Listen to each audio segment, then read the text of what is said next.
தங்களுக்கு ஒரு ஜனநாயக ரீதியாக மக்களாணை உள்ள ஒரு தலைமைத்துவம் தேவை என்பதை உலகுக்கு வெளிப்படுத்த வேண்டிய ஒரு தேவைக்குள் வந்ததனால்தான் இந்த தேர்தல் ஆணைக்குழு இதனை வெளியிடுவதற்கு ஜனாதிபதி அனுமதி அளித்தார். ஜனாதிபதியினுடைய அனுமதியை மீறி ஸ்ரீலங்காவில் எதுவுமே செய்ய முடியாது.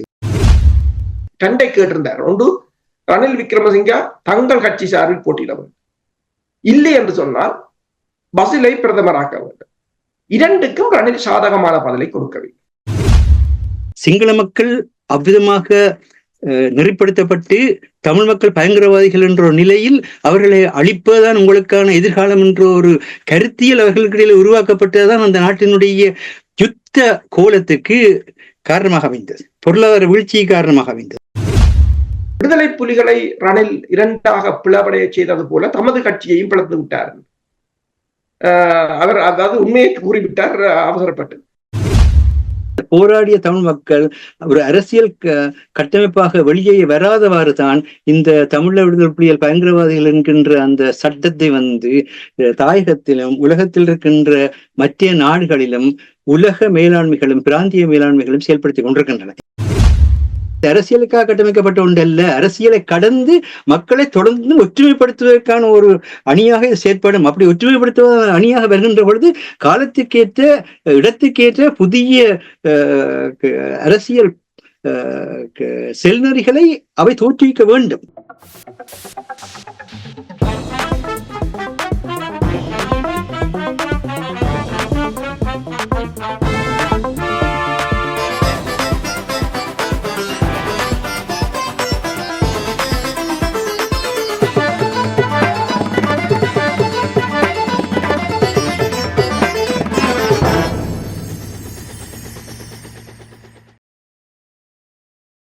அனைத்துலக உயிரோடை தமிழ் ILC தமிழ் உயிரோடை தமிழில் அன்பர்களே, இலக்கின் சிந்தனை வாராந்த இலக்கு இணைய இதழில் பிரசுரிக்கப்படும் ஆசிரியர் தலையங்கம் அதனுடைய விளக்கத்தை உயிரோடை தமிழ் ILC தமிழ் உறவுகளுக்கு எடுத்து வரும் நிகழ்ச்சியாக இலக்கின் சிந்தனை அமைகின்றது. இந்த நிகழ்ச்சியில் எங்களோடு தமிழ் அறிஞர் மூத்த ஆய்வாளர் ஃபட்டிமார் மாஸ்டர் அவர்களும் போரியல் ஆய்வாளர் அரசு அவர்களும் இணைந்து விளக்கத்தை தரும் நிகழ்ச்சியாக இலக்கின் சிந்தனை அமைகின்றது. கலையத்தில் மாஸ்டர் மற்றும் பொறியியல் ஆய்வாளர் இருவரும் இணைந்திருக்கிறார்கள். வணக்கம் மாஸ்டர். வணக்கம் தனஞானி. வணக்கம் அருஸ். வணக்கம் அரசு அவர்களே. வணக்கம் தனஞானி. வணக்கம் மாஸ்டர். இருவருக்கும் வணக்கத்தை தெரிவித்துக் கொண்டு இன்றைய ஆசிரியர் தலையங்கம் அனைத்துலகத்துக்கு ஈழத்தமிழரின் இறமையினதும் தேசியத்தினதும் வலிமையை வெளிப்படுத்தும் தளமாக தேர்தலை எதிர்கொள்ள வேண்டும் என்றதுதான் இன்றைய தலையங்கம். மாஸ்டர் கூறுங்கள், எவ்வாறு இதை வெளிப்படுத்துவது? நேற்றைய தினம் ஸ்ரீலங்காவினுடைய தேர்தல் ஆணைக்குழு செப்டம்பர் 21 ஸ்ரீலங்காவின் ஜனாதிபதி தெரிவுக்கான தேர்தல் நடத்த போவதாக வர்த்தமானிப்படுத்தியுள்ளது. இதன் வழியாக ஈழத்தமிழர்கள் ஜனநாயகத்தினூடாக தேசிய விடுதலை போராட்டத்தை முன்னெடுக்க வேண்டும் என்கின்ற தேசிய தலைவர்களுடைய அந்த கூற்றுக்கான தளம் ஒன்று கட்டமைக்கப்படுகிறது. இது தேர்தல் அல்ல, உண்மையிலே ஈழத்தமிழர்கள் தங்களுடைய இறைமையினுடைய தேசியத்தினுடைய வலிமை பிராந்திய நிலையிலும் அனைத்துலக நிலையிலும் அமைதியை ஏற்படுத்துவதற்கு எவ்வளவு முக்கியமானது என்பதை வெளிப்படுத்துகிற ஒன்றாக அமைய வேண்டும். ஏனென்றால் இந்த ஸ்ரீலங்கா ஜனாதிபதி முறைமை என்பது 1978 இன்றைய ஸ்ரீலங்கா ஜனாதிபதி ரணில் விக்ரமசிங்காவின் அரசியல் குருவும் கிட்டிய குடும்ப உறுப்பினருமான JR ஜெயவர்தன அவர்களால் நிறைவேற்று அதிகாரமுள்ள ஜனாதிபதி முறைமை வீதாசார பிரதிநிதித்துவம் என்கின்ற 2 அறிமுகங்களை உள்ளடக்கிய அரசியலமைப்பு மூலமாக கொண்டுவரப்பட்டது. அவர் அதனை கொண்டு வந்ததற்கான காரணம் ஈழத்தமிழர்களுடைய இறைமையை ஒடுக்கிறதுக்கும் ஈழத்தமிழர்களுடைய தேசிய தன்னாட்சி தன்மைகளை இல்லாதொழித்து அப்பேரட்ட அப்பே ஜாதிய அப்பே ஆகம என்ற அவர்களுடைய எங்களுடைய நாடு எங்களுடைய இனம் எங்களுடைய ஆட்சி என்கின்ற அந்த ஒரே நாடு ஒரே சட்டம் என்கின்ற அந்த நடைமுறையை கொண்டு வரத்தான் கொண்டு வந்தார். ஆன காரணத்தினால்தான் இந்த நிறைவேற்று அதிகாரம் உள்ள ஜனாதிபதி முறைமை கூடாக நடைமுறையில் வந்தது 2. ஒன்று 1779 பயங்கரவாத தடை சட்டம். இந்த பயங்கரவாத தடை சட்டத்தின் மூலம் அரசியல் விழிப்புணர்வுள்ள எல்லா ஈழத்தமிழர்களையும் கண்ட இடத்தில் சுடவும் சுட்ட இடத்தில் விசாரணை இருக்கவும் படைகளுக்கான அதிகாரம் வழங்கப்பட்டது. அது காலத்துக்கு காலம் மாற்றம் பெறுகிறதே தவிர அடிப்படையில் அதுதான் இருக்கின்றது. ஆகவே படைகளை கொண்டு மக்களை இனங்காணக்கூடிய அச்சத்துக்குள்ளும் அவர்களுடைய உயிருக்கும் உடைமைகளுக்கும் நாளாந்த வாழ்வுக்கும் ஒரு பயத்தை உண்டாக்குற முறையிலும் இந்த நிறைவேற்ற அதிகாரம் ஜனாதிபதி முறை கொண்டு வரப்பட்டது.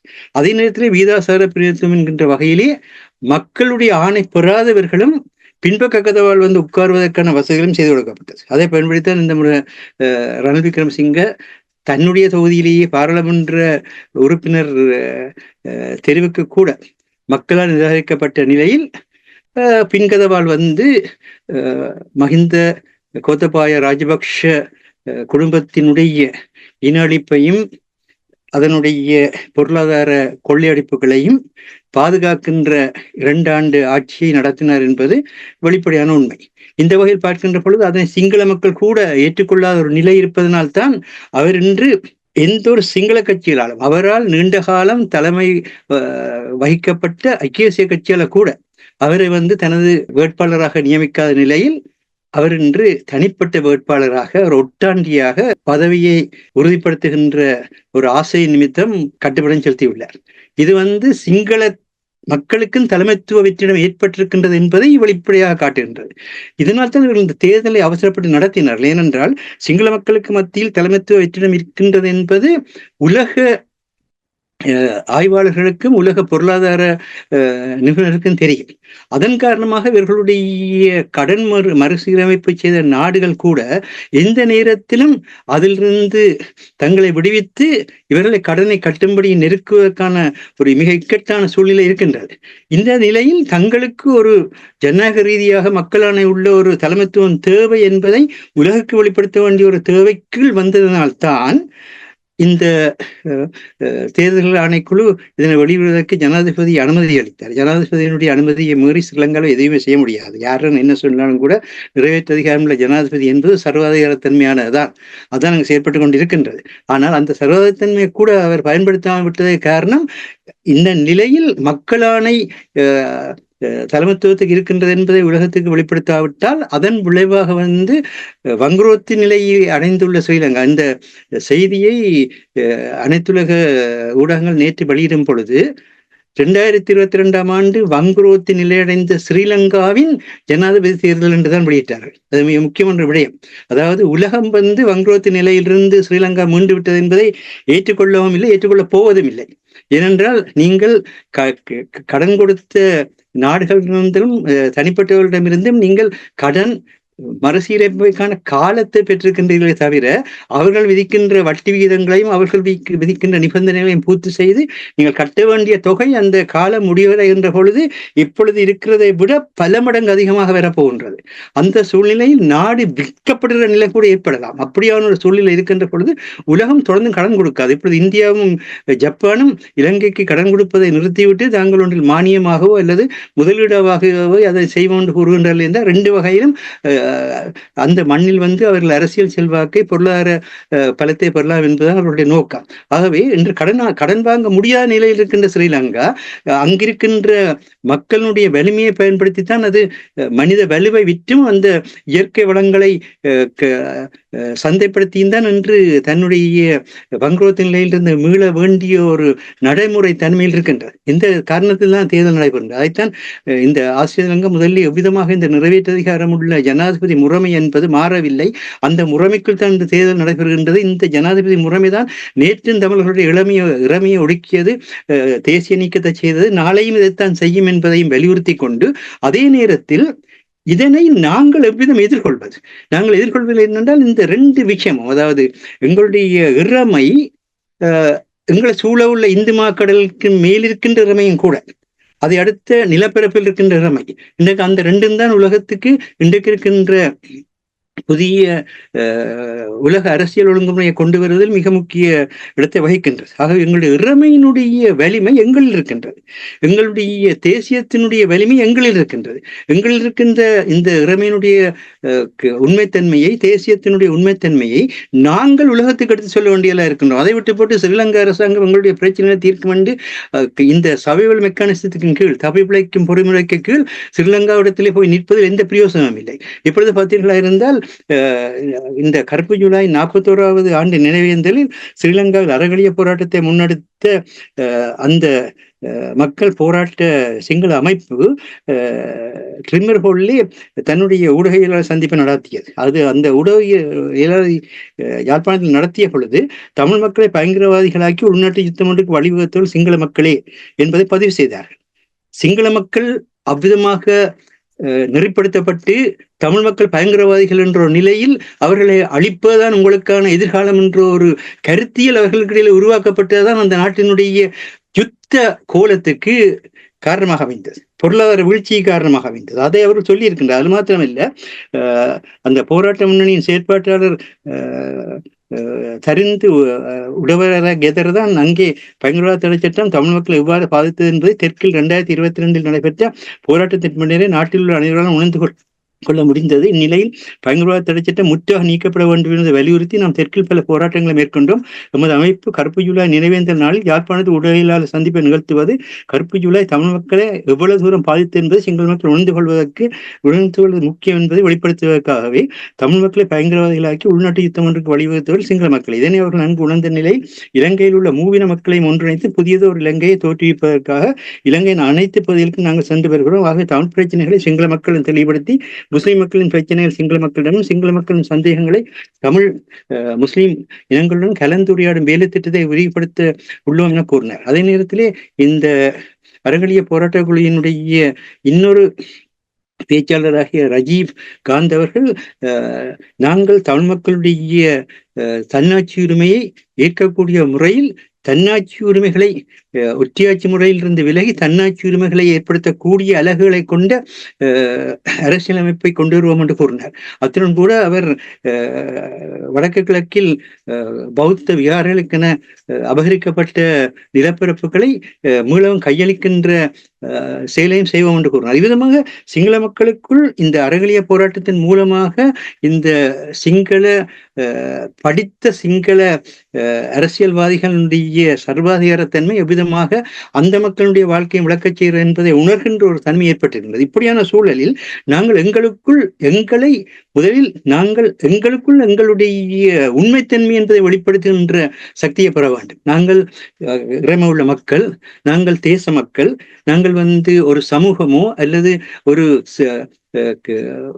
சமூகத்தினுடைய பிரச்சனைகளை பேசுகின்ற மக்களோ அல்ல. எங்களுடைய மண்ணில் நாங்கள் வரலாற்றுக்கு முற்பட்ட காலம் முதல் வாழ்ந்து வருகின்ற நிலையில் இது எங்களின் சொந்த மண் என்று சொல்கின்ற அந்த உரிமையும் அந்த கடமையும் வெளிப்படுத்த வேண்டும். இதற்கு நாங்கள் எங்களுக்கிடையிலே ஒருங்கிணைப்பு தேவை. மக்கள் இணைக்கப்பட வேண்டும் என்ற அடிப்படையில் தான் அரசியல் விஞ்ஞானத்துறையில் பேராசிரியராக இருந்த ஜோதிலிங்கம் என்று பேராசிரியராக இருக்கின்ற கணேசலிங்கம் போன்றவர்கள் ஒருங்கிணைந்த ஒரு பின்னணியில் ஒரு பொதுமக்கள் சபையை உருவாக்கினார்கள். அந்த பொதுமக்கள் சபை அரசியல் கட்சிகளையும் இணைத்து இன்று 7 அரசியல் கட்சிகளும் 7 பொதுமக்கள் அமைப்புகளும் இணைந்த ஒரு தேசிய பொதுமக்கள் கட்டமைப்பை உருவாக்கி இருக்கின்றார்கள். இது மக்களுடைய ஒருங்கிணைப்பு என்றது ஒன்று தேவையாக இருக்கின்றது. அந்த மக்களுடைய ஒருங்கிணைப்பு இணைக்கப்படுகின்ற பொழுது மூத்த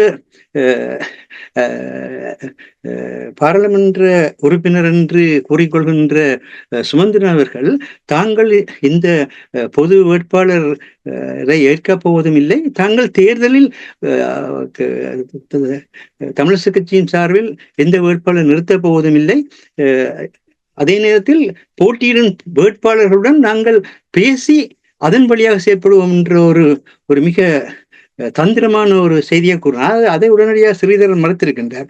ஸ்ரீதரன் தான் ஜனநாயக முறையில் தெரிவாக இதுவரை தமிழரசு கட்சியின் தலைவராக செயற்பட முடியாமல் இருக்கின்ற நிலையில் இருக்கின்ற ஒருவர். அவர் அதை உடனடியாக மறுத்திருக்கின்றார். நாங்கள் விதமாக இந்த பொது வேட்பாளர் சம்பந்தமான எந்த முடிவையும் எடுக்கவில்லை என்று மறுத்திருக்கின்றார். இவ்விதமாக நீங்கள் உங்களுடைய கொழும்பு தோழர்களை திருப்திப்படுத்துவதற்கு எங்களுக்கு மத்தியில் அரசியல் நடத்த வேண்டாம் என்பதை முதலிலே கூறுகின்றோம். இந்த தேர்தல் அவ்விதம் பயன்படுத்தாதீர்கள், அவ்விதம் பயன்படுத்தினீர்கள். உங்களுடைய கொழும்பு தோழர்கள், நீங்கள் கொழும்பு கூட்டாளிகளை வைத்துக் கொண்டிருங்கள்.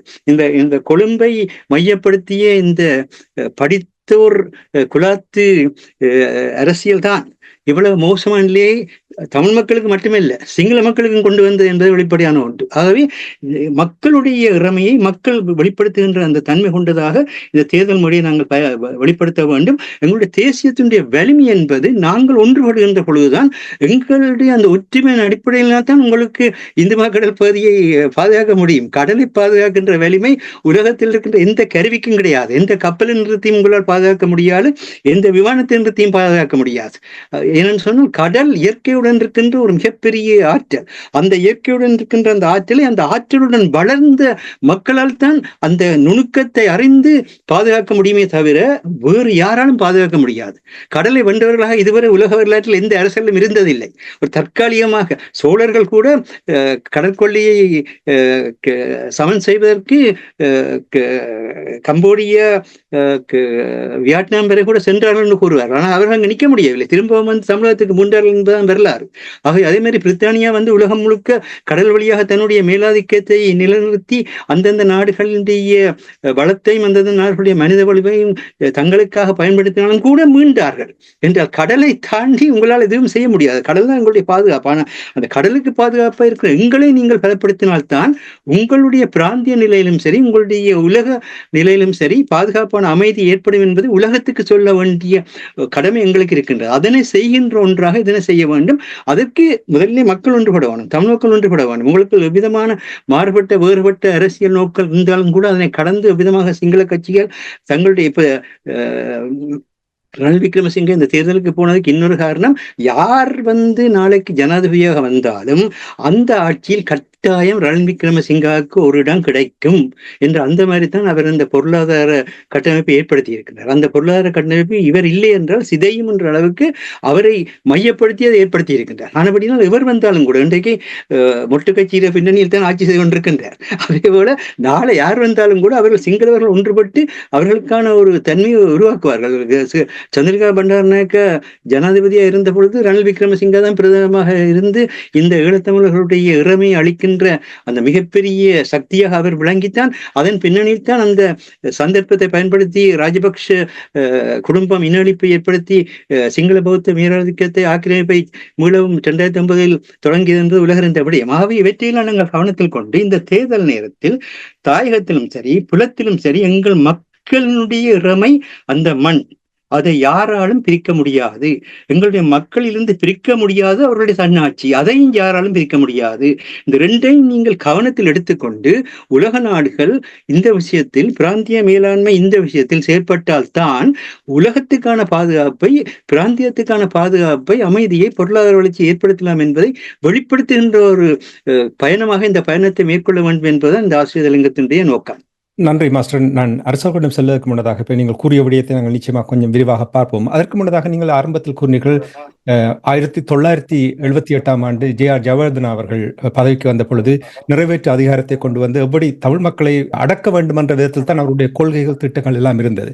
தொடர்ச்சியாக அவர்களுடைய வழி நடத்தல், அந்த நாட்டில் சரியாக வழி நடத்தாமல் ஊழல், இனி தமிழ் மக்களுக்கு எதிரான இவ்வாறான இனவாத கொள்கைகள் அந்த நாட்டை நிச்சயமாக படிப்படியாக கட்டம் கட்டமாக இந்த வங்குரோத்து நிலைக்கு கொண்டு சென்றிருக்கின்றது. எந்த ஒரு மாற்று கருத்தும் இல்லை. இந்த நிலைமை இப்ப உங்களுக்கு இவர காலமும் சிங்கள பொதுமக்கள் இவர்கள் கூறுவதைத்தான் கேட்டுக்கொண்டு வந்தார்கள். ஆனால் இப்போ பாருங்க, உலக பரப்பில் ஏற்படுகின்ற மாற்றங்களை பாருங்கள். ஏனென்றால் இப்பொழுது தகவல் பரிமாற்றம் மிகவும் இலகுவாகிவிட்டது. எல்லோரும் தெளிவாக உடனடியாக ஆதாரங்களோடு பார்க்கக்கூடிய இருக்கின்ற நேரத்தில் சிங்கள மக்கள் அந்த நாடு தங்களுடைய இறமையை இழக்கிறது, அது மட்டுமில்லாமல் இந்த பொருளாதார வங்குரோத்து நிலையிலிருந்து மீள முடியாது என்பதை உணர்ந்திருக்கிறார்களா? நிச்சயமாக. என்ற அவர்கள் உணர்ந்தார்களோ உணரவில்லையோ,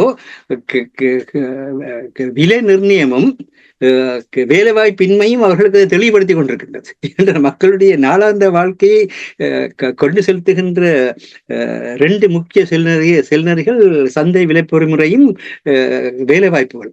இது ரெண்டும் இல்லைன்னு சொன்னால் இந்த நாட்டிலும் மக்கள் வாழ முடியாது. மக்கள் தங்களுடைய வாழ்க்கையை இழப்பார். ரெண்டவர் இழக்க தொடங்கிவிட்டார். இந்த இலங்கையிலேயே ஊட்டச்சத்து குறைந்த மக்கள் வந்து வருமானம் குறைந்த சிங்கள மக்களிடையே இருக்கின்றார்கள். அதே போல இன்று சிங்கள மக்களும் இன்று தங்களுடைய மண்ணை விட்டு இன்றைக்கு உலகத்தில் உள்ள பொருளாதார வளர்ச்சி பெறாத நாடுகள் கூட யுத்தங்களை நிகழ்த்தி கொண்டு யுத்தங்களுக்கு ஆட்சேர்க்கின்ற நாடுகளுக்கு கூட போகின்றார்கள் என்றால் எவ்வளவு தூரத்துக்கு அங்கு அந்த பாதிப்பு ஏற்பட்டிருக்கின்றது என்பதை உணரக்கூடியதாக இருக்கின்றது. ஆகவே இனியும் இந்த சிங்களம் பௌத்தம் என்கின்ற அந்த பேரினவாத பேச்சுக்கள் கூடாக சிங்கள மக்கள் பயணிக்கின்ற தன்மை இல்லை. முன்னர் பயணித்ததற்கு காரணம் இருந்தது என்னன்னு சொன்னால், ஆங்கில அறிவு உள்ளவர்கள் தான் கொழும்பில் படித்தோர் ஜனநாயகத்தை கட்டமைத்தார்கள். அவர்கள் தங்களுக்குள்ளேயே திருமணங்கள் செய்து கொண்டு தங்களுக்குள்ளேயே குடும்ப உறவுகளை வளர்த்து கொண்டு இப்பொழுது கூட கொழும்பில் இருக்கின்ற பல தமிழ் அரசியல்வாதிகளுக்கு சிங்கள மக்களுடன் குடும்ப உறவுகள் இருக்கின்றன. அதை நாங்கள் தவறு என்று சொல்லவில்லை. ஆனால் அப்படியான ஒரு சமுதாயம் உண்மையான சிங்கள மக்களுடைய சமுதாயத்தையோ உண்மையான முஸ்லிம் மக்களுடைய சமுதாயத்தையோ உண்மையான மலைய மக்களுடைய தமிழ் மக்களுடைய சமுதாயங்களையோ பிரதிநிதித்துவப்படுத்த முடியாது. ஆகவேதான் பிரதிநிதித்துவ ஜனநாயகம் தோல்வியடைந்திருக்கு. இதைத்தான் இப்பொழுது இந்த தேசிய பொது கட்டமைப்பை உருவாக்குகின்ற பொழுது ஜோதிலிங்கம் போன்ற அரசியல் விஞ்ஞான பேராசிரியர்கள் யாழ்ப்பாண பல்கலைக்கழக அரசியல் விஞ்ஞானத்துறை பேராசிரியர் கணேசலிங்கம் போன்றவர்கள் கூறினார்கள். அதாவது பிரதிநிதித்துவ அரசியல் முறைமையை கட்டியெழுப்புறதுக்காக நாங்கள் இந்த பொதுக்கட்டமைப்பை உருவாக்கவில்லை. அதற்கு மாறாக எங்களுடைய பங்களிப்பு ஜனநாயகம் மறுக்கப்பட்டிருக்கிறது, பார்ட்டிசிபேட்டரி டெமோக்ரஸி மறுக்கப்பட்டிருக்கிறது. ஆக எங்களுடைய பங்களிப்பு ஜனநாயகம் மறுக்கப்பட்டிருக்கிற நிலையில் நாங்கள் குடிசார் மக்கள் அமைப்புகளை உருவாக்கி அந்த குடிசார் மக்கள் அமைப்பு கூடாக எங்களுடைய கருத்துக்களை எங்களுடைய தேவைகளை உலகத்துக்கு சொல்ல வேண்டிய ஒரு நிலை ஏற்பட்டிருக்கின்ற என்பதுதான் இந்த குடிசார் மக்கள் அமைப்புகளுக்கு முக்கியத்துவம் கொடுத்து இந்த தேசிய பொதுக்கட்டமைப்புகளை உருவாக்குற நிலையை கொண்டு வர. இது இங்கு மட்டுமில்லை, உலகம் முழுவதுமே அமைந்திருக்கு. இன்றைக்கு பார்த்தீர்களா இருந்தால் அமெரிக்காவில் பைடன் தேர்தல் களத்தில் இருந்து விலகி கமலா ஹாரிஸ் போட்டிக்கு வருகின்ற பொழுது இந்த குடிசார் அமைப்புகள் தான் அவருக்கான அந்த ஆதரவை பெரிய அளவில் வெளிப்படுத்துகின்றன. குடிசார் மக்களுடைய அந்த கருத்தியல் அடிப்படை தான் அவருக்கான அந்த கருத்து கணிப்பு வீதம் ட்ரம்பை விட 2 வீதம் கூடுதலாக அமைந்தது. ஆனால் அவருக்கும் சிக்கல்கள் இருக்கின்றது. ஏனென்றால் அவர் பைடனுடைய துணை ஜனாதிபதியாக கடமையாற்றியவர். ஆகவே அந்த விடயத்தில் அவர் ரஷ்ய உக்ரைன் போரில் மற்றும் இஸ்ரேல் பலஸ்தீனிய போரில் நடந்து கொண்ட விதயங்களுக்கு இவரும் உடந்தையா இருந்தார் என்கின்ற ஒரு மிகப்பெரிய குற்றச்சாட்டை தான் ட்ரம்ப் இப்பொழுது கையில் எடுத்து முன்னெடுக்க போன்றார். அதே நேரத்தில் ட்ரம்ப் அங்கு இனவரியை நிறவரியை தோண்டித்தான் அங்கு வெற்றியை நோக்கி நகரகம் உட்படுறாருன்னு தெரியும். ஆக அரசியல் இதெல்லாம் நடக்கும். ஆனால் அதற்கு மேலாக குடிசார் அமைப்புகள் மிக பலமாக கட்டமைக்கப்பட்டால்தான். கமலா ஹாரிஸனுடைய தாயார் ஒரு பார்ப்பனிய தமிழ் மரபில் ஒரு பெண்ணாக இருந்தாலும் அவர் அந்த கட்டுடைப்பு செய்து அவர் இந்த நியூட்ரிஷனல் சயின்ஸ் என்கின்ற அந்த துறையில் தன்னுடைய மேற்படிப்புகளை மேற்கொண்டு அவர் அங்கு சென்று விஞ்ஞானியாக பதவியேற்றதும் அப்பொழுது நடந்து கொண்டிருந்த மார்ட்டின் லூத்தர் கிங் அவர்களுடைய இந்த மனித உரிமை போராட்டங்களில் தன்னை ஈடுபடுத்தியதும் அதன் பின்னணியில் ஆபிரிக்க கூட்டமைப்பு சங்கத்தில் ஆசியக்காரியாக இருந்தும் பங்கெடுத்ததும் இந்த கட்டுரைப்புகள் மூலமாக அவர் தன்னை நிலப்படுத்தியதன் காரணமாக தான் கமலா ஹாரிஸ் என்ற ஒரு ஆளுமை அவரால் ஒரு ஜமேக்காக்காரனை மனம் செய்ததும் அந்த பின்னணியில் பின்னர் ஒன் பேரண்ட் ஃபேமிலியாக ஒரு குடும்ப பெண்ணாக பெண் தலைமைத்துவத்தில் கமலா ஹாரிஸை வளர்த்தெடுத்ததும் இதுக்கு ஊடாக கமலா ஹாரிஸ் பெற்ற அந்த ஆளுமை தான் இன்று அவருக்கான ஒரு ஆளுமையாக வெளிப்பட்டிருக்கின்றது. ஆகவே அந்த ஆளுமை இது அவருடைய ஜனநாயக கட்சி சார்ந்த ஆளுமையாக தான் இருக்கின்றது. ஆகவே அது தமிழருடைய ஆளுமை அல்ல, அந்த அமெரிக்க மண்ணினுடைய ஆளுமை. அப்படித்தான் யார் வந்தாலும் கூட. ஆகவே இவற்றை உணர்ந்து எங்களுடைய மக்களுடைய ஆளுமையை நாங்கள் உருவாக்குவதாக இருந்தால் எங்களுடைய மக்களுக்கு இருக்கின்ற அந்த இறைமையினுடைய பலத்தை அவர்களை உணர செய்ய வேண்டும், அவர்களை பேச செய்ய வேண்டும், நம்பிக்கை வைக்க செய்ய வேண்டும், தேசியத்தில் நிலைபெற செய்ய வேண்டும், தேசியத்திற்காக அந்த மண்ணில் வாழ்வதற்கான உறுதியை பெற செய்ய வேண்டும். அவ்விதமாக செய்வதன் மூலமாகத்தான் தன்னாட்சியை அவர்கள் வெளிப்படுத்தக்கூடிய சூழ்நிலை ஏற்படும் என்பதால் இந்த ஆசிய தலைங்கத்தினுடைய செய்தி. நிச்சயமா மாஸ்டர், நான் அந்த கேள்வியை கேட்டது காரணம் என்னவென்றால், அந்த மக்கள் தான் ஆட்சி மாற்றத்தை ஏற்படுத்தலாம். அந்த மக்கள் எப்பொழுது புரிந்து கொள்ளுகிறார்களோ அப்பொழுதுதான் அவர்களால் அந்த ஆட்சி, இவ்வளவு காலமும் அவர்கள் ஒரு இருட்டடிப்பு செய்யப்பட்டதாகத்தான், குறைந்தபட்சம் ஒரு கடந்த 40-50 ஆண்டுகளாக இருட்டடிப்பு செய்யப்பட்டதாகத்தான். ஆனால் இப்பொழுது மாற்றங்கள் வந்து கொண்டிருக்கின்றது. சிறப்பாக அந்த விடயங்களை தந்ததுக்காக நன்றி. அரசவர்களை உங்களிடம் வருகின்றேன். இப்போ மாஸ்டர் கூட பேசும்பொழுது தமிழருடைய இறமை, தேசிய இனம் என்பதை வெளிப்படுத்துவதற்கு நாம் சர்வதேச சமூகத்துக்கு எடுத்துச் சொல்ல வேண்டும் என்று கூறியிருந்தார். இப்பொழுது ஏற்பட்டிருக்கின்ற இந்த சூழல், இலங்கை தீவில் இந்த பொருளாதார நெருக்கடியினால் சிங்கள மக்கள் எதிர்நோக்குகின்ற பிரச்சனை, இனி தமிழர் தரப்பை பொறுத்தமட்டில் முதல் தடவையாக பொது வேட்பாளர் என்ற ஒரு கருப்பொருளை உருவாக்கி அதனூடாக ஒரு தாக்கத்தை ஏற்படுத்தக்கூடிய நிலையில் சில நகர்வுகள் நடைபெறுகின்றது. இந்த தமிழ் பொது வேட்பாளரின் ஊடாக சர்வதேச சமூகத்துக்கு தமிழினம் இறமை உள்ள ஒரு இனம், தேசிய இனம் என்று எடுத்து கூறுவதற்கு இது வழிவகுக்கும் என்று நீங்கள் நம்புகிறீர்களா? உண்மைதான். என்று சொன்னால் தமிழர்களின் வாக்கு சாதாரண வாக்கல்ல. அது ஒரு கேந்திர முக்கியத்துவம் வாய்ந்த வாக்கு என்றுதான் அந்த அந்த பொது வேட்பாளர் தொடர்பான அந்த பரிந்துரையில் கைச்சாத்திடும் போது அரசியல் தலைவர்களாக இருக்கலாம் அல்லது பொது அமைப்புகளாக இருக்கலாம் அவர்கள் கூறியிருந்தார்கள். இந்த அமெரிக்காண்ட வெளிவார அமைச்சர் அந்தோனி பிளிங்டன் ஒன்றை கூறியிருந்தார். If you are not at the table in the international system, you are going to be on the menu. அது நீங்கள் அந்த டேபிள், இன்டர்நேஷனல் சிஸ்டத்தின் டேபிள்ல இல்லாட்டி நீங்கள் சாப்பிடப்படுவீர்கள்.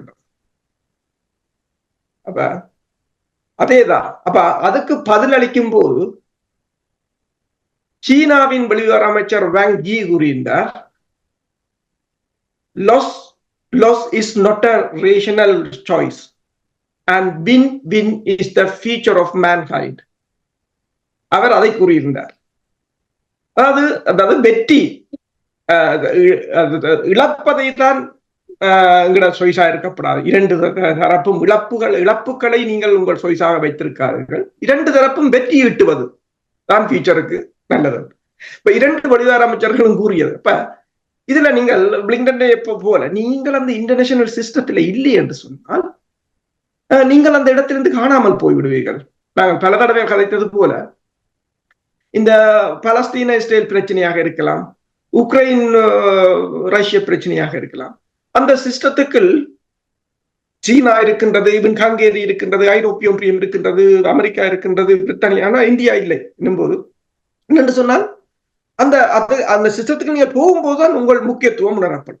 தமிழ் மக்களை பொறுத்தவரையிலும் அங்கு பேசியவர்கள் கூட பலர் கூறினார்கள், நாங்கள் இதுவரை காலம் வழங்கிய ஆதரவு என்பது ஒரு பிளாங்க் செக். அந்த இப்ப அவர்களுக்கு அது விளங்குகிறது. பிளாங்க் செக்கை கொடுத்து விட்டு சும்மா இருந்து விட்டு எந்தவித நிபந்தனையும் இல்லை என்று. இப்ப அனைத்துலக சமூகத்தை பொறுத்தவரை, அமெரிக்காவை பொறுத்தவரை அமெரிக்க தூதுவர்கள் ஒன்றைத்தான் கூறுவார்கள், ஒரு உதவியை செய்தாலோ ஒரு மணியை கொடுத்தாலோ நீங்கள் அதை ஒரு அரசியலாக்கி கொடுங்கள் என்று. அவர்களின் திட்டங்களில் அரசியல் இருக்கும் எப்போதும். அதே போலதான் இப்ப இந்தியாவும் ஒன்றை கூறியிருக்கிறது, நான் இனி வரும் காலங்களில் கடனை கொடுக்க மாட்டேன், ஒரு அபிவிருத்தி திட்டத்தை தான் செய்ய போகும் என்று. அதுக்கு ஒரு பிடி இருக்கும் அவங்களுக்கு அதன் ஊடாக என்ற. அப்ப இந்த நிலையை நாங்கள் பயன்படுத்திக் கொள்ள வேண்டும். இப்ப தற்போதாவது இதனை நாங்கள் எடுத்திருக்கிறோம், கையில் எடுத்திருக்கின்றோம். அது வின் வின் சிச்சுவேஷன். இப்ப உதாரணமாக இப்ப ரணில் அவசரமாக களமிறக்கி விட்டார். அது மொட்டுவ கட்சிக்கும் ரணிலுக்கும் உள்ள மிகப்பெரிய ஒரு பிரச்சனையின் வெளிப்பாடாகத்தான் ரணில், அதாவது தேர்தல் தேதி அறிவித்த உடனே ரணில் தான் முதலாவது ஆளாக கட்டுப்படுத்தி செலுத்திவிட்டார். இது மொட்டுவ கட்சியை ஒரு இரண்டாக பிளவடைய செய்திருக்கின்றது ரணிலின் முடிவு. அப்ப மொட்டுவ கட்சி இனி என்ன செய்யலாம் என்று சொன்னால், இப்ப ரணில் மொட்டுவ கட்சியின் நிபந்தனைகளை ஏற்றுக்கொள்ளவில்லை. மொட்டுவ கட்சிக்கு ஒரு பலமான அடியை கொடுத்திருக்கிறார்கள். இப்ப 225 நாடாளுமன்ற உறுப்பினர்களில் அவர்களிடம் 125 பேர் 145 பேர் இருந்தாலும் அதில் கிட்டத்தட்ட 75 பேர் ரணிலை ஆதரிக்கலாம் என்ற ஒரு நிலை இருக்குது. எனவேதான் நமால் ராஜபக்ச ஒரு அவசரப்பட்டு ஒரு கருத்தை வெளியிட்டிருந்தார் இப்ப 2 நாளைக்கு முதல்.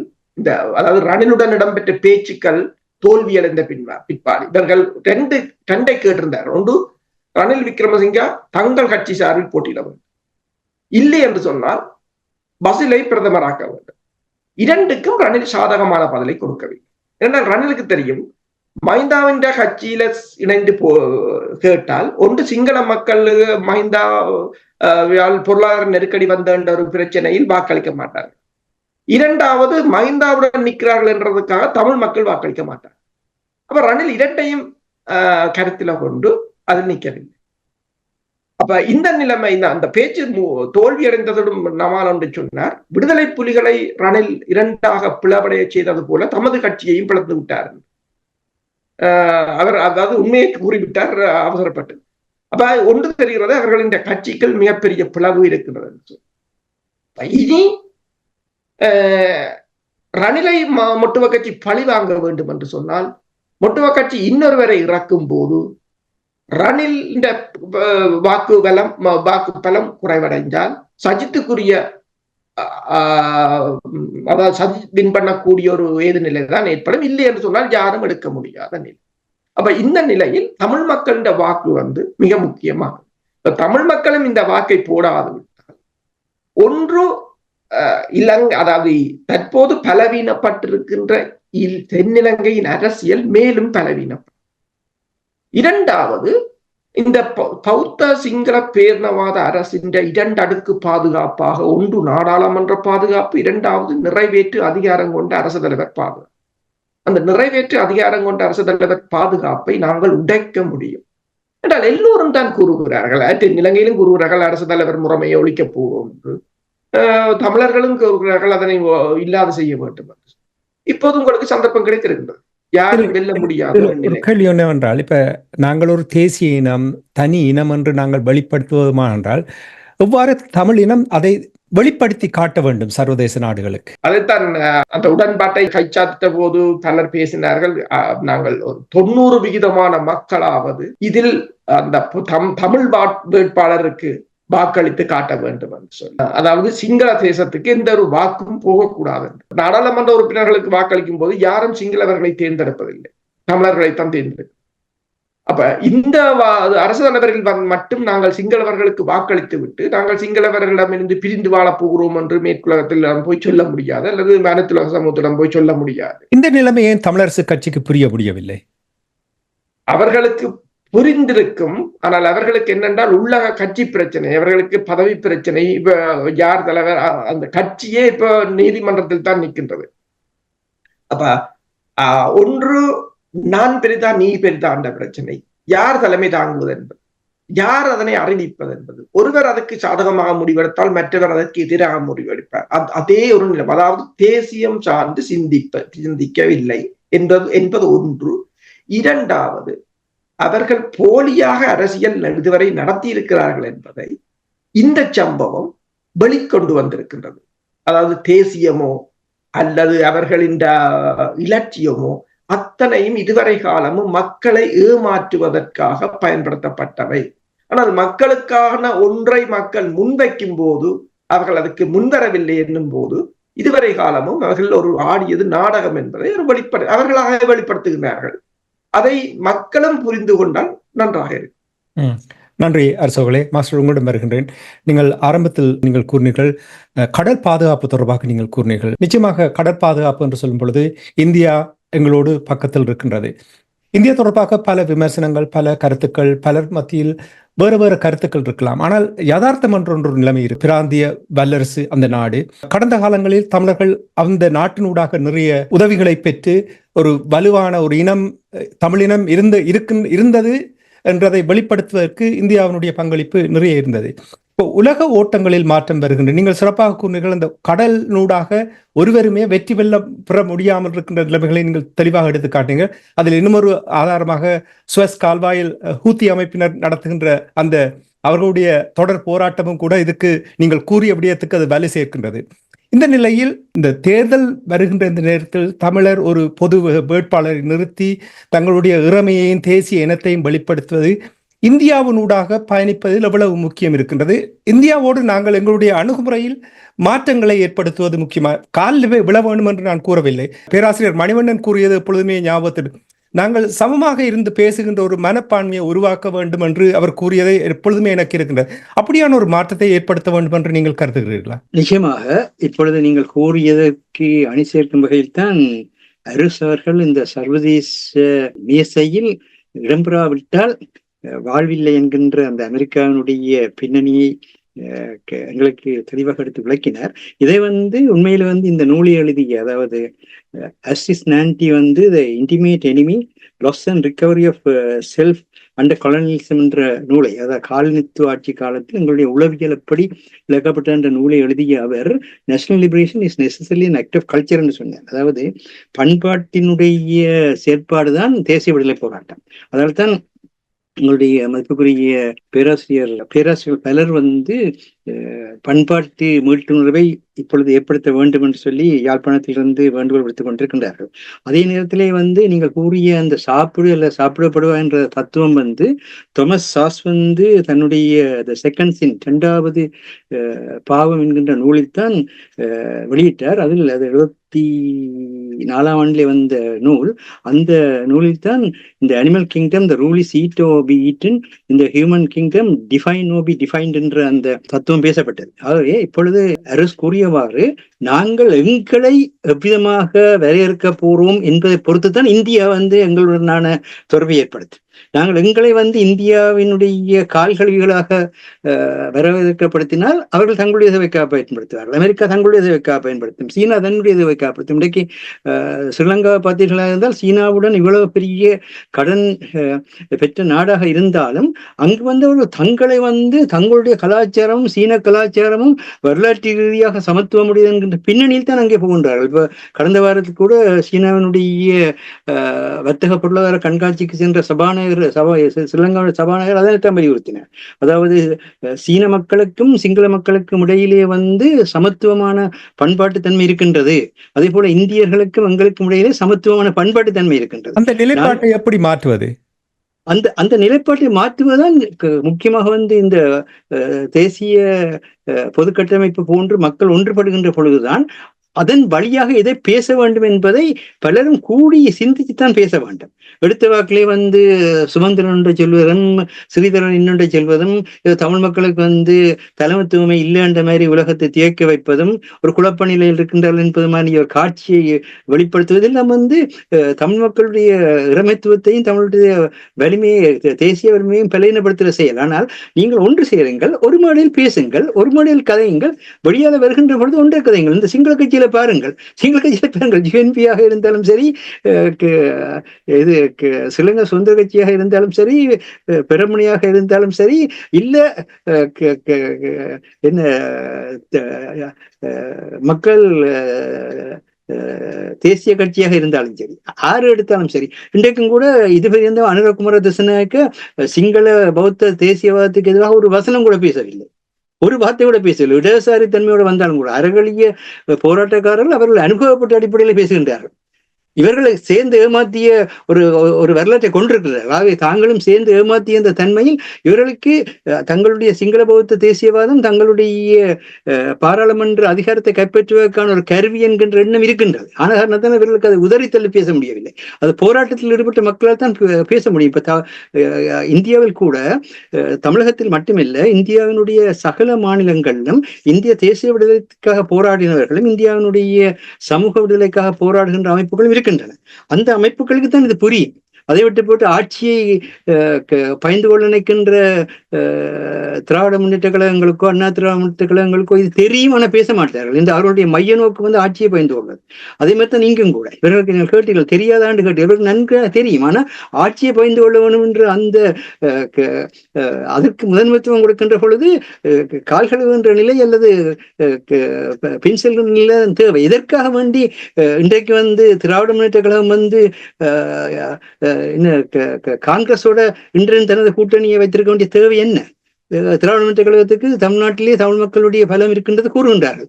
பலம் உள்ள நீங்கள் ஏன் இன்னொரு கட்சியுடன் நீங்கள் கூட்டணிந்து கொண்டு நிற்கின்றீர்கள்? ஏனென்றால் இந்த தன்மை எங்களுடைய இறமையை பங்கு செய்கின்ற, பங்கு போடுகின்ற இந்த பண்பு தமிழர்கள் எல்லாருக்குமே அவருடைய மரபணுவில் சாதிய பின்னணியில் வருகின்றது. அது அந்த காரணத்தால் தங்கள் சாதியத்தை நிலைநாட்டுவதற்காக, மக்கள் எழுச்சியூராக இருப்பதற்காக தங்களுக்குள்ளே பல கூட்டாண்மைகளை, பங்காண்மைகளை அமைத்த வரலாற்றை கொண்டவர்கள் தமிழர்கள். அந்த அடிப்படையில் தான் இது வருகின்றது. இப்ப உதாரணமாக நீங்கள் கூறினீர்கள், நான் உங்களிடம் கேட்டிருந்தேன், சிங்கள மக்கள் புரிந்திருக்கிறார்களா நிலைமை என்று. நீங்கள் நிச்சயமாக என்று கூறினீர்கள். தமிழ் மக்கள் இந்த நிலைமையை புரிந்திருக்கிறார்கள். அதாவது தமிழ் தரப்பினுடைய இந்த நிலைப்பாடுகள் தொடர்பாக அவர்களுக்கு இடையில் இருக்கின்ற பதவி மோகம், இழுபறி, இதை தமிழ் மக்கள் புரிந்திருக்கிறார்கள். மக்கள் தான் அந்த மாற்றத்தை ஏற்படுத்த வேண்டும். போராடிய தமிழ் மக்கள் அனைவரும் புரிந்திருக்கின்றார்கள். ஆனால் அந்த போராடிய தமிழ் மக்கள் ஒரு அரசியல் கட்டமைப்பாக வெளியே வராதவாறு தான் இந்த தமிழ் விடுதலை புலிகள் பயங்கரவாதிகள் என்கின்ற அந்த சட்டத்தை தாயகத்திலும் உலகத்தில் இருக்கின்ற மற்ற நாடுகளிலும் உலக மேலாண்மைகளும் பிராந்திய மேலாண்மைகளும் செயல்படுத்தி கொண்டிருக்கின்றன. ஏனென்றால் அந்த போராடிய மக்களுக்கு தான் அந்த வலிமை தெரியும், அந்த வலி தெரியும். ஆன காரணத்தில் அவர்கள் மேலிருந்து வந்தால் மற்ற இனங்களில் போராடி கொண்டிருக்கின்ற மக்களுடன் சேர்ந்து அரசியல் மாற்றங்களை கொண்டு வருவார்கள் என்று இவர்கள் எல்லோருக்கும் தெரியும். எல்லா அரசியல் தன்மைகளும் பின்முதலித்துவத்தை மையமாக கொண்டு செயற்பட்டுக் கொண்டிருக்கின்றன. பின்முதலித்துவத்தை மையமாக கொண்டு செயற்பட்டுக் கொண்டிருக்கின்ற இன்றைய நிலையில் இன்றைக்கு AI போன்ற செயற்கை நுண்ணறிவு கருவிகளை எவ்விதமாக மனிதனை ஆட்சிப்படுத்துவதற்கு பயன்படுத்தலாம் என்ற நிலையில் அரசியல் மாறிக்கொண்டிருக்கிறது. ஏத்தான் Karl Marx beyond the capitalism சொன்ன அந்த நிலை இப்பொழுது அந்த பின்முதலாளித்துவங்களே ஒன்றுக்கொன்று மோதி இன்றைக்கு சிதறிக்கொண்டிருப்பதைத்தான் நாங்கள் உலகத்தில் பார்க்கின்றோம்.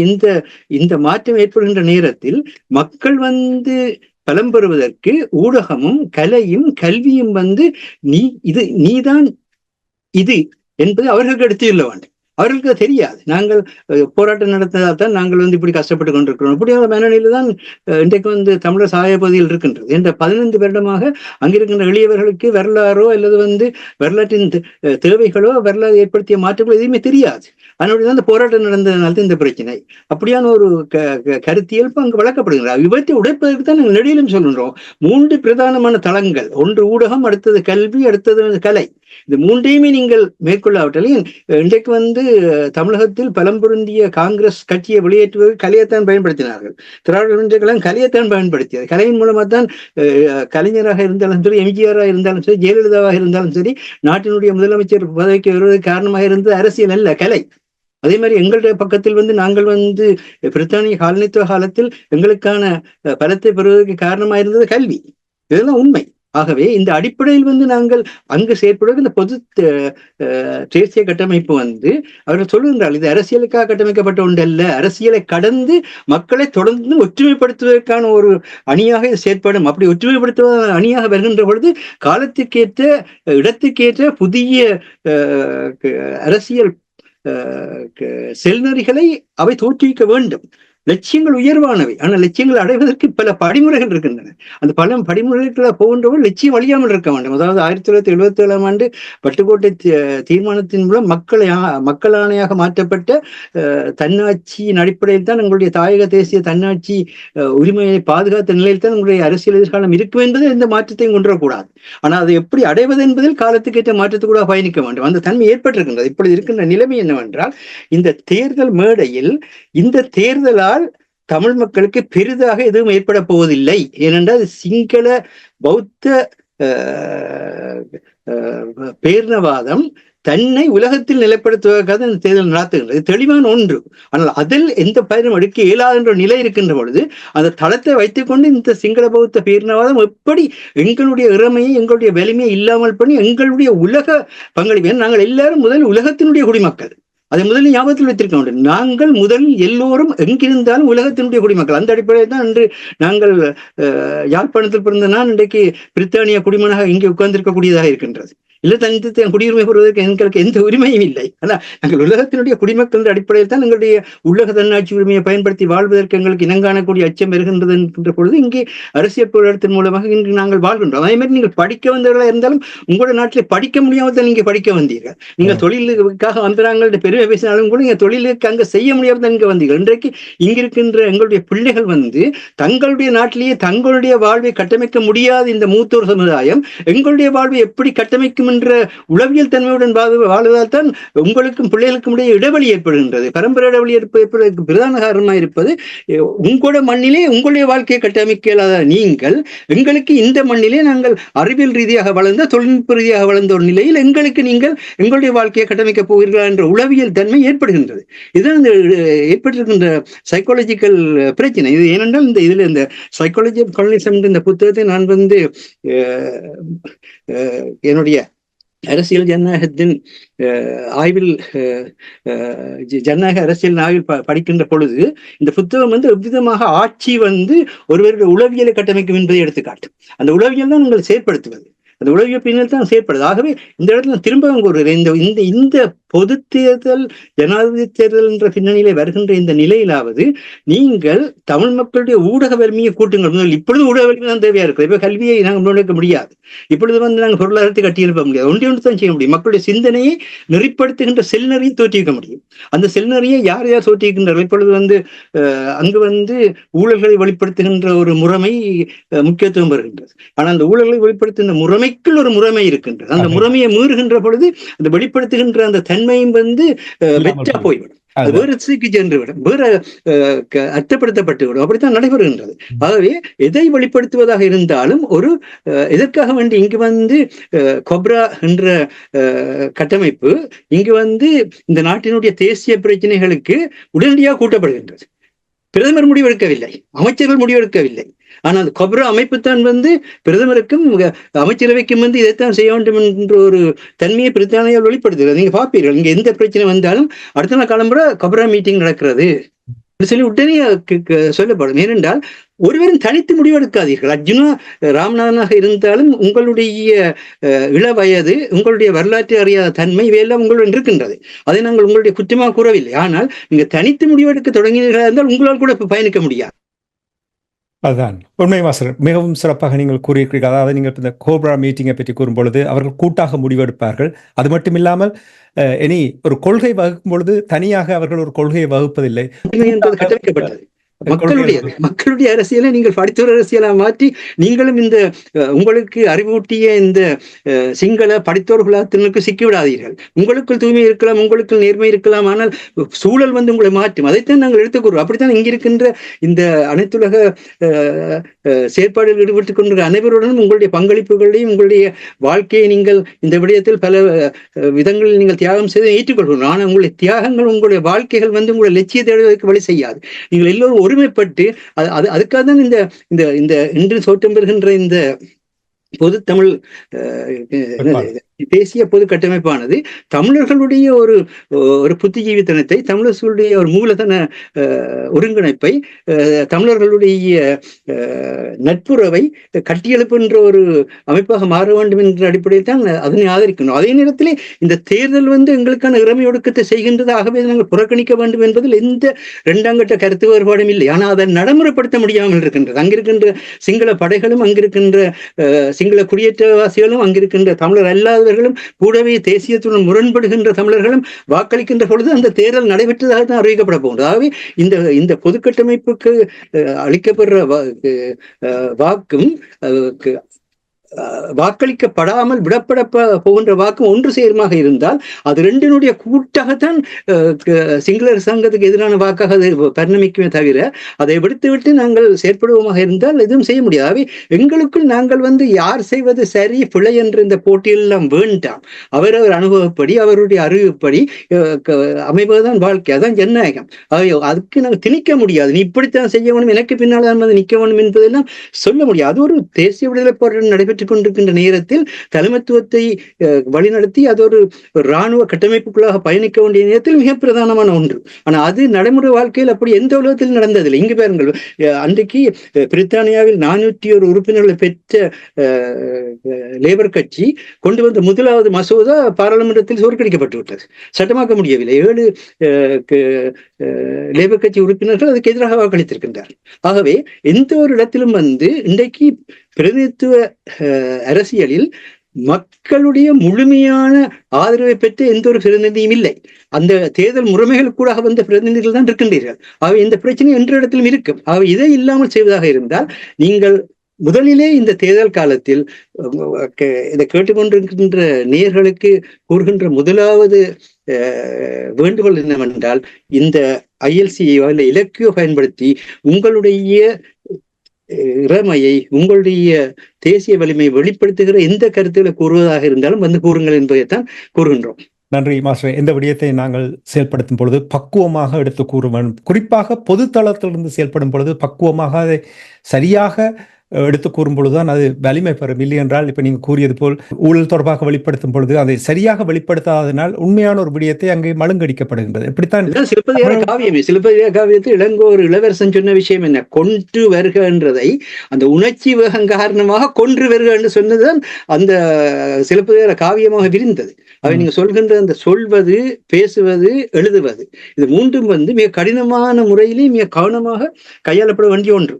அதான் இப்ப நீங்கள் அரசியல்வாதிகள் கூறும் பொழுது அவர்களும் அப்படித்தான். மூடிய அறையிலிருந்து பேசும் பொழுது நீங்கள் எவ்வளவு கருத்துக்களையும் கூறலாம். ஆனால் வெளியில் வந்து மக்களோடு பேசும் பொழுது ஒரு ஒருங்கிணைந்த முடிவோடு வருவது போல் இருக்க வேண்டும். அப்படி ஒரு தோற்றப்பாட்டை காட்டி உங்களுக்கு இருக்கின்ற பிரச்சனைகளை மாற்ற வேண்டும். இல்லை என்றால் தொடர்ச்சியாக இப்ப அல்லது இவர்களுக்கு வேறொரு நிகழ்ச்சி என்றால் இருக்கின்றதோ தெரியவில்லை. அப்ப இவையெல்லாவற்றையும் கவனமாக கையாளுவதற்குத்தான் நீங்கள் கூறுவது போல் ஊடகத்தினுடைய வலிமை முக்கியம் என்பதை கூறலாம். நிச்சயமாக ILCயைத்தான் நீங்கள் தேர்தல் நேரத்தில் அது முக்கியம். தேர்தல் நேரங்களின் பொழுது அது அதிமுக்கியம் என்றால் இப்பொழுது மக்கள் தீர்மானம் எடுக்க வேண்டிய நிலை. மக்களுக்கு மக்களுடைய கருத்தை வெளிப்படுத்த வேண்டிய தளம் ஊடகம் மட்டும்தான். எல்லா மக்களுடைய கருத்தையும் வெளிப்படுத்த வேண்டும். அந்த தன்மையை உருவாக்க வேண்டும். அதை நினைக்கிறேன் இந்த தேசிய பொது கட்டமைப்பு அதை செய்யும். அதாவது வடக்கை சேர்ந்தவர்கள் தான் அதில் கையெழுத்திட்டிருக்கின்றார் என்ற ஒரு குற்றச்சாட்டு இப்பொழுது முன்வைக்கப்படுகின்றது. அதை கடந்து கிழக்கில் இருப்பவர்களையும் முனைத்து செயற்பட வேண்டிய ஒரு தேவை ஏற்படுகிறது. இப்பொழுது ஸ்ரீலங்கா அரசாங்கம் தான் வடக்கு கிழக்கு என்று சொல்ல கையாளுகின்றது. எங்களை பொறுத்தமட்டில் வடக்கில் முடிவெடுக்கப்பட்டாலும் சரி, கிழக்கில் முடிவெடுக்கப்பட்டாலும் சரி, அது தமிழர் தாயத்தில் எடுக்கப்பட்ட முடிவு என்றுதான் நாங்கள் கருதுகின்றோம். நன்றி மாஸ்டர். அது மட்டுமில்லாமல் பொத்துவல் துறக்கும் பொலிகண்டி வரை பேரெழுச்சி இயக்கத்தின் இணைத்தலைவர்கள் ஒருவரான சீலன் சிவயோகநாதன் அவர்களும் கூட இதில் ஈடுபட்டிருக்கிறார் என்பது அதற்கு கிழக்கு மாகாணத்தைச் சேர்ந்தவர் என்பதை நாங்கள் இங்கே கூறிக்கொண்டு அரசுகளை மிகவும் சுருக்கமாக நாங்கள் நிகழ்ச்சி என்று கொண்டு வர போன்றோம். இப்ப நீங்கள் அந்த பேசும்பொழுது கூறினீர்கள் இந்த சர்வதேச கட்டமைப்பு அவர்களுடைய அந்த ப்ரோசஸுக்கள் நாங்கள் இல்லை என்று சொன்னால் எங்களை நாங்கள் அடையாளம் காணும். மிகவும் சிறப்பு. அதாவது நாங்கள் you have to be in it to play the game என்று சொல்லுவார்கள். நாங்கள் இல்லை என்றால் பார்வையாளர்களாகத்தான் இருக்க போகின்றோம். பங்காளர்களாக மாறுவதற்கு எவ்வாறான வழிமுறைகள் இருக்கின்றது, எவ்வாறு எம்மை மாற்றிக்கொள்வது? பங்காளராக மாறுவதற்கு என்னும் போது நீங்கள் முதலாவது இந்த இன்டர்நேஷனல் சிஸ்டத்துக்கு நாங்கள் போக வேண்டும்.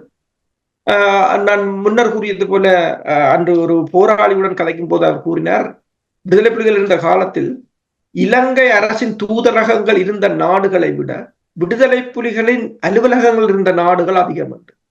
அது நான் அவர் பூர்ண பிற்பாடுதான் பார்த்தேன். அது ஒரு அங்கு தென்னிலங்கை பத்திரிகையில் வந்திருந்தது. அவர்கள் தான் கோட் பண்ணி எழுதியிருந்தார்கள். அதாவது அவர்கள் விடுதலை புலிகளை உதாரணம் காட்டி இலங்கை அரசு மேலும் மேலும் பல நாடுகளில் தமது தூதரகங்களை விஸ்தரிக்க வேண்டும் என்று கூறினார். அப்ப இன்டர்நேஷனலா நாங்கள் இவ்வளவு தூரத்துக்கு இருந்திருக்கிறோம் என்று. அப்ப அப்படி ஒன்று இருக்கும் போதுதான் நாங்கள் பல நாடுகளுடன் உறவுகளை வலுப்படுத்தும் போது எங்களின் முக்கியத்துவத்தை ஏனைய நாடுகள் உணர்வார்கள். இப்ப நீங்கள் பார்த்தீங்கன்னு சொன்னால் இந்த உக்ரைன் போர் அல்லது பாலஸ்தீன போர்களை பார்த்தீங்கன்னு சொன்னால் இப்ப பிளிங்கன் கூட ஒரு 7-8 தடவைகள் மத்திய கிழக்கு நாடுகளுக்கு வந்திருக்கின்றார். கட்டாருக்கு போகின்றார், சவுதி அரேபியா போகின்ற, தொடர்ச்சியாக அவர்கள் சந்திக்கிறார்கள், பேசுகிறார்கள், மனதை மாற்றலாம் என்று முற்படுகிறார்கள். அதே போலதான் இப்ப ரஷ்யாவின் அதிபர் வெளிவார அமைச்சராக இருக்கலாம் அல்லது அமெரிக்காவின் வெளிவார அமைச்சராக இருக்கலாம். இந்த உக்ரைன் போர் தொடர்பாக குளோபல் நோர்த், குளோபல் சவுத், இது ரெண்டையும் மாற்றுவதற்குரிய தொடர்ச்சியாக அவர்கள் பயணத்தை மேற்கொண்டு கொண்டிருக்கிறார்கள். அதாவது இயங்கிக் கொண்டே இருக்கிறார்கள்.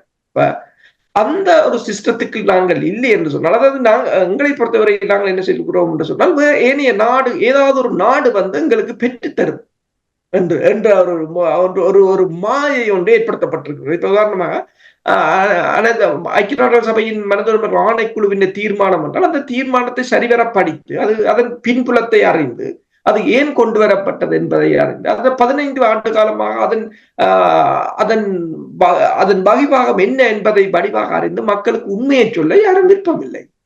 அதை ஒரு காரணமாக காட்டி தாங்கள் அதனுடன் சேர்ந்து போராடுவதாகவும் அதுதான் தீர்வை கொண்டு வரும் என்று சொல்லியும் ஏமாற்றி தங்கள் காலத்தை கடத்தி விடுவது அது சுகமான வழியும் ஒன்று. அப்ப இந்த நிலையை நீங்கள் மாற்றி அது போகட்டும், அதுக்காக அதை எதிர்ப்பதில்லை. அதற்குரிய ஆதரவை நீங்கள் வழங்கி கொண்டு, அதற்குரிய அனுசரணையை வழங்கி கொண்டு நீங்கள் உங்கள் கடமையை அடுத்ததாக செய்தீர்களாக இருந்தால் அவர்கள் கூட அந்த டூலை எங்களுக்கு எதிராக பயன்படுத்த முடியாத ஒரு சிச்சுவேஷனை நாங்கள் கொண்டு வரணும். சிறப்பு. ரஷ்யா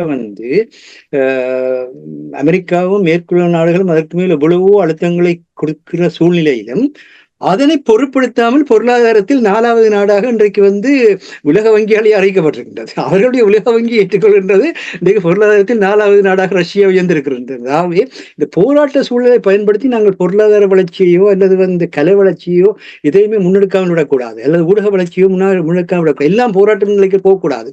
ஏனென்று சொன்னால், உதாரணமாக பார்க்க போனால் உக்ரைனில் கடும் போர் நடந்து கொண்டிருக்கிற நேரத்தில் நேற்றைக்கிரவு ஒலிம்பிக் ஆரம்ப அந்த ஊர்வலத்தில் எவ்வளவு மகிழ்ச்சியாக அந்த உக்ரைன் விளையாட்டு வீரர்கள் கையசைத்துக் கொண்டு வந்தார்கள். எவ்வளவு மகிழ்ச்சியுடன் வந்தார்கள். அங்கு யுத்தம் நடக்குதான்னு நினைப்பார்கள். ஏனென்றால் எந்த நேரமும் நாங்கள் துன்பத்தையும் கவலையையும் இழப்புகளையுமே பேசிக்கொண்டு வாழ்ந்து கொண்டிருந்தால் மனித மனம் எதிர்காலத்தை கட்டமைக்காது. அதுக்காகத்தான் அந்த இடத்துல மைக்கேல் ஆக்சட்டுடைய ஒரு ஆங்கில வரியை சொல்லிக்காட்ட விரும்புகின்றேன். இந்த past in history varies with the present, rest upon the present is the present. There are not two worlds, the world of past happenings and the world of our present knowledge of those past events. There is only one world, and it is a world of present experience. ஒரு நடைமுறை உலகுதான் இருக்கின்றது. இந்த நடைமுறை உலகில் நாங்கள் எவ்விதமாக மகிழ்ச்சியுடன் துணிவுடன் எவ்விதமாக எதிர்காலத்தை முன்னெடுக்க போகிறோம் என்பதை இந்த தேர்தலில் நாங்கள் வெளிப்படுத்தினால்தான் அந்த மகிழ்ச்சியின் அடிப்படையில், அந்த துணிவின் அடிப்படையில் எங்களுடைய மக்களை தேச மக்களாகவும் எங்களுடைய மண்ணை இறமை உள்ள மண்ணாகவும் உலக மக்கள் உலகம் இனங்காணும். இன்றைக்கு பலஸ்தீனத்தை உலகம் இறமை உள்ள தேச மக்களாக இனங்காணுகின்றனர். ஆனால் அவர்கள் இத்தனை போராட்டத்துக்கு நடுவில் செய்கின்றார்கள். அந்த உறுதியை நிச்சயமாக நாங்கள் மேற்கொள்ள வேண்டும் என்பதுதான் இந்த இந்திய சிந்தனையாக இருக்கின்றது. நடைமுறை உலகு, அந்த உலகில் தொடர்ந்து மாற்றம் நிகழ்ந்து கொண்டேதான் இருக்கும், மாறாமல் அப்படியே இருக்க போவதில்லை.